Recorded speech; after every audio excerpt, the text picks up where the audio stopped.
Sir അരുന്ധതിയാണ്. Arundhati എന്ന് പറഞ്ഞാൽ പാട്ടുകാപ്പി കടയിലെ. Oh miss Arundhati, what can I do for you? പാട്ടുകാപ്പി കടയുടെ 2005 ലോൺ ബാലൻസ് 1 ലക്ഷം, പലിശ 10.25%. അദ്ദേഹം 2007 വരെ മാസം അടച്ചത് 15,000 rupees into 24 months, അതായത് 3,60,000 rupees. 2005 മുതൽ 2007 വരെയുള്ള പലിശ ഏകദേശം എനിക്ക് തോന്നുന്നത് 1,83,000 സംതിങ് വരും. 2007 ഏപ്രിൽ മുതൽ 2018 മാർച്ച് വരെയുള്ള എമൗണ്ട് ഏകദേശം കണക്കെടുത്ത് കഴിഞ്ഞാൽ കൊടുത്തത് ഗവൺമെന്റ് പോളിസിന്റെ ബേസിസിലല്ലേ? അതേ ഗവൺമെന്റ് അല്ലേ 2005 കോളാമ്പി ബാൻ ചെയ്തത്? സോ കച്ചവടം നിർത്തിച്ചിട്ട് ലോൺ അടപ്പിക്കണം എന്നാണോ ഇപ്പോഴത്തെ പോളിസി? ഇതെന്താ സർ? കൊണ്ടു നടന്നതും നീയേ ചാപ്പ, കൊണ്ടുപോയി കൊല്ലിച്ചതും നീയേ ചാപ്പ എന്നാണോ? ഇനി ബാങ്ക് ചാപ്പയ്ക്കൊന്നും ലോൺ കൊടുത്തിട്ടില്ല. നമുക്ക് ചെയ്യാൻ പറ്റുന്നത് you have to meet and talk. ഇപ്പൊ കാണാൻ പറ്റുമോ? ഇപ്പം ഞാൻ ഒരു ക്ലാസ്സിലാണ്, കുറച്ച് സംഗീതം, ശുദ്ധ സംഗീതം.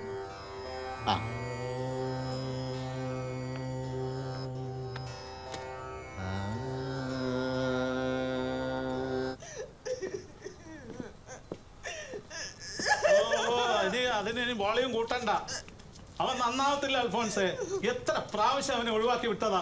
ഇതിപ്പോ പോലീസിനെ വിളിച്ചോണ്ട് ഓരോ കാര്യങ്ങൾ തുടങ്ങിയ രാവിലെ അവനെ കോടതിയിൽ ഹാജരാക്കും. 2 ജാമ്യക്കാരുമായിട്ട് അങ്ങ് പോരെ, ബാക്കി അവിടെ വെച്ച് നോക്കാം. ഓ ഇനി അതും ഞാൻ ഉണ്ടാക്കണമായിരിക്കും. അവൻ ഗുണം പിടിക്കത്തില്ലെന്ന് ഇപ്പം മാറ്റി നിർത്തി കഞ്ചാവിന്റെ പരിപാടിയാ. ഡിക്സൺ നല്ലവനാ, ഒന്നുമില്ലെങ്കിലും അവനൊരു കലാകാരനൊക്കെ അല്ലേ. അവൻ്റെ അച്ഛൻ്റെ പോക്ക് കാരണമായി ഇങ്ങനെയൊക്കെ. ഉപദേശിക്കാനും നൽവഴി കാട്ടാനും ആരെങ്കിലും വേണ്ടേ? ഈ പാവം എന്ത് ചെയ്യും? വർഗീസ് ഒരു പ്രാവശ്യം കൂടി അവളെ ഹെൽപ്പ് ചെയ്യും. നോക്കട്ടെ.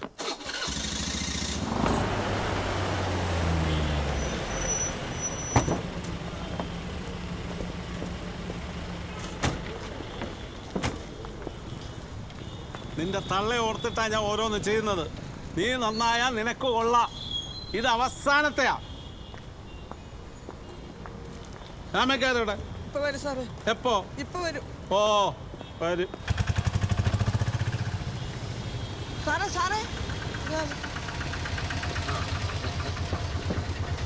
ഇവരാണോ നിങ്ങളുടെ ജാമ്യക്കാര്? ഇങ്ങോട്ട് വന്നേ, അമ്മാള് അങ്ങോട്ട്. എന്തോ ആണോ തൻ്റെ ഉദ്ദേശം? കയ്യിൽ ആധാറുണ്ട്, ഒരു കുന്തമില്ല, ജാമ്യം ഉണ്ടാക്കാൻ വന്നില്ല. പോടും. ഒന്നുമില്ല, ഞാൻ വിൽക്കില്ല. ഇവരെ ഒന്ന് വിട്ടിട്ടുണ്ട്. ആ ഡോക്ടറെ അടുത്ത് ഞാൻ വിളിച്ച് പറഞ്ഞിട്ടുണ്ട്, അത് ചെന്നാൽ മതി കേട്ടോ. ഇല്ല ഇല്ല, അമ്മാളുവിന് രാവിലെ ഡോക്ടറുമായിട്ട് ഒരു അപ്പോയിൻമെൻറ്റ് ഞാനും കൂടെ ചെല്ലാന്ന് പറഞ്ഞാ. അപ്പോഴാണ് ഈ അൽഫോൺസിൻ്റെ കാര്യം. അപ്പോൾ എല്ലാം വിട്ടുപോയി. അതും പോലീസ് തന്നെ കേൾക്കണമല്ലോ.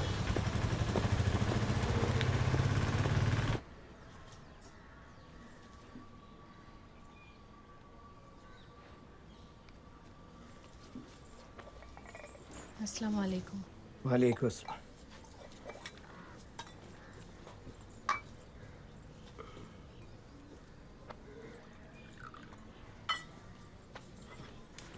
പോകുമ്പോ ഈ കൊടയും കൊണ്ടുപോണേ.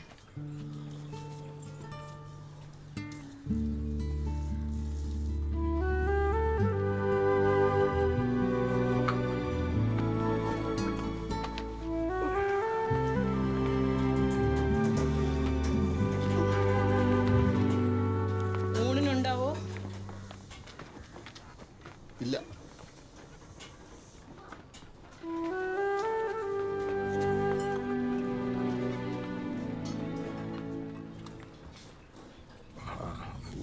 കമാൽ പാഷ, ഞാൻ അന്ന് പറഞ്ഞായിരുന്നു. അറിയാം. ഹരി, ഞാൻ പറഞ്ഞിട്ടില്ലേ മുമ്പ് ഇതുപോലൊരു കേസ് ഇവിടെ വന്നിട്ടുണ്ടെന്ന്. അന്നത്തെ കാലത്ത് കറാച്ചിയിൽ പോയി ബിസിനസ് ചെയ്തു. അവിടെ കലാപം ഉണ്ടായപ്പോൾ തിരിച്ചു പോന്നതാ. ഈ വരുന്നതും പോകുന്നതും ഒന്നും അല്ലല്ലോ കാര്യം. ഇത്രയും കാലം ഇവിടെ കഴിഞ്ഞവരെയാ ഇങ്ങനെ ഉപദ്രവിക്കുന്നു. അല്ല, അത് നമുക്ക് പിടിക്കാം. ഹരാസ്മെന്റ് ഹ്യൂമാനിറ്റേറിയൻ ഗ്രൗണ്ട്സിൽ പോവാം, അല്ലാതെ ലീഗലായിട്ട് മൂവ് ചെയ്യാൻ നമുക്ക് വകുപ്പില്ലല്ലോ. അന്നത്തെ കാലത്ത് പാകിസ്ഥാനിൽ പോയി അവിടെ നിൽക്കാൻ തീരുമാനിച്ചവർക്ക് വരാനും പോകാനും ഒരു തടസ്സവും. എൻ്റെ രാജ്യം ഇതാന്നും പറഞ്ഞ് ഇവിടെ വന്നവർക്കാ ഈ കുഴപ്പങ്ങളൊക്കെ. 1955 ഇന്ത്യൻ സിറ്റിസൺഷിപ്പ് ആക്ട്, അതിൽ സെക്ഷൻ 6 അത് പിന്നെ എഴുതി ചേർത്തതാ.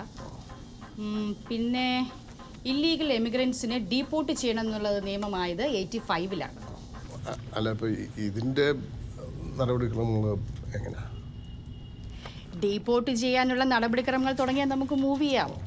ഇന്ത്യൻ നീതിന്യായ വ്യവസ്ഥയിൽ വിശ്വാസമർപ്പിച്ച് മുന്നോട്ട് പോകുന്ന ഉത്തമ പൗരന്മാർ, അതാണ് നമ്മുടെ ക്ലെയിം.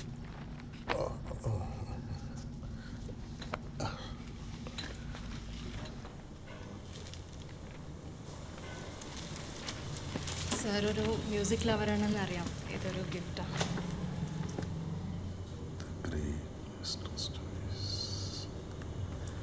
രവിശങ്കർ, സക്കീർ ഹുസൈൻ, ഇസ്മില്ല ഖാൻ, ജസ്രാജ്.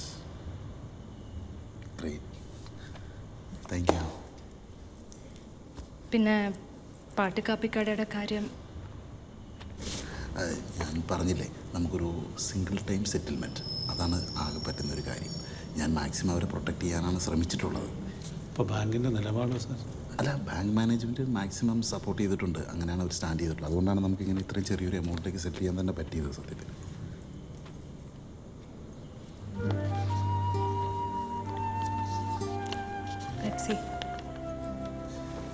അരുന്ധതിയുടെ ഒരു ബൊമ്മ വിറ്റാൽ മതി കേട്ടോ, ഈ കടമൊക്കെ വിറ്റാൻ വേണ്ടി. ലക്ഷങ്ങളല്ലേ ലക്ഷങ്ങൾ.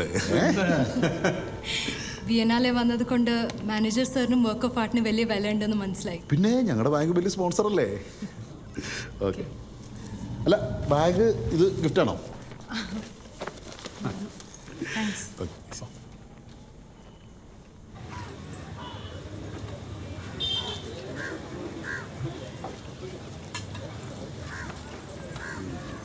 ബദറുദ്ദീന് എത്ര കുഞ്ഞുങ്ങളാണ്? പുതിയതും കൂട്ടി 4. ഭാഷയുടെ മക്കൾക്കൊക്കെ കുഞ്ഞുങ്ങളെ നോക്കാൻ നല്ല തഞ്ചമുണ്ട്. 10-16 കുഞ്ഞുങ്ങളുടെ ഉപ്പുപ്പയാണ് വരുന്നത്. ബദറുദ്ദീൻ്റെ 4ാമത്തെ കുട്ടിയുടെ പിറന്നാളും അങ്ങനെ കഴിച്ചു. കൊച്ചുകുട്ടികളും കുഞ്ഞുങ്ങളും ഒക്കെ ആയിട്ട് വയസ്സുകാലത്ത് ഇങ്ങനെ ചുറ്റിലും നിൽക്കുന്നത് ഞങ്ങൾക്കൊരു ആശ്വാസമാണ്. പിന്നെ ജീവിതത്തിൻ്റെ ഒട്ടുമുക്കാലും ഈ മണ്ണിലാണ് കഴിഞ്ഞത്. ഈ മണ്ണിൽ തന്നെ അടങ്ങണമെന്നാണ് ആഗ്രഹം. അവരനുവദിക്കുവാണ്. അല്ല, അതിപ്പോൾ വക്കീൽ നോക്കുന്നുണ്ട്.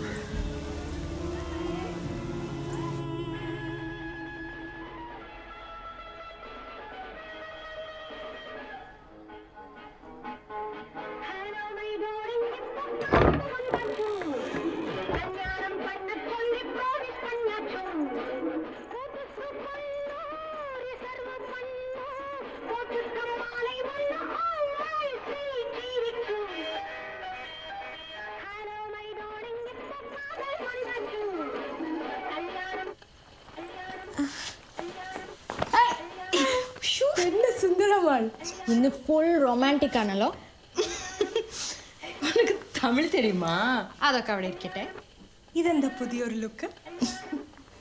ഇന്ന് ഞങ്ങളുടെ വെഡിങ് ആനിവേഴ്സറിയാ. 38ാമത്തെ. 38 കൊല്ലോ? അത് സംഭവമാണല്ലോ അമ്മളു. 38 കൊല്ലമല്ല, 42 കൊല്ലമായി. എനിക്ക് 16 വയസ്സുള്ളപ്പോഴാ എൻ്റെ പിറകെ നടക്കാൻ തുടങ്ങിയത്. You are only 16. സ്നേഹത്തിന് അങ്ങനെ കണക്ക് പറയരുതെന്ന് പറയും. ഞാൻ ഇടയ്ക്ക് ആലോചിക്കും, ഏത് ധൈര്യത്തിലാ ഇങ്ങനെ വീട്ടിൽ നിന്ന് ഇറങ്ങിയതെന്ന്. എൻ്റെ പേടി കളയാനേ എനിക്കൊരു എഴുത്തൊക്കെ തന്നായിരുന്നു. You mean love letter? അത് കയ്യിലുണ്ടോ? അദ്ദേഹത്തിൻ്റെ ഡയറിയിൽ എഴുതി വെച്ചിട്ടുണ്ട്. ഞാൻ ഇടയ്ക്ക് എടുത്ത് നോക്കും. വേറെ ആരുടെ കഥ പോലെയോ തോന്നും.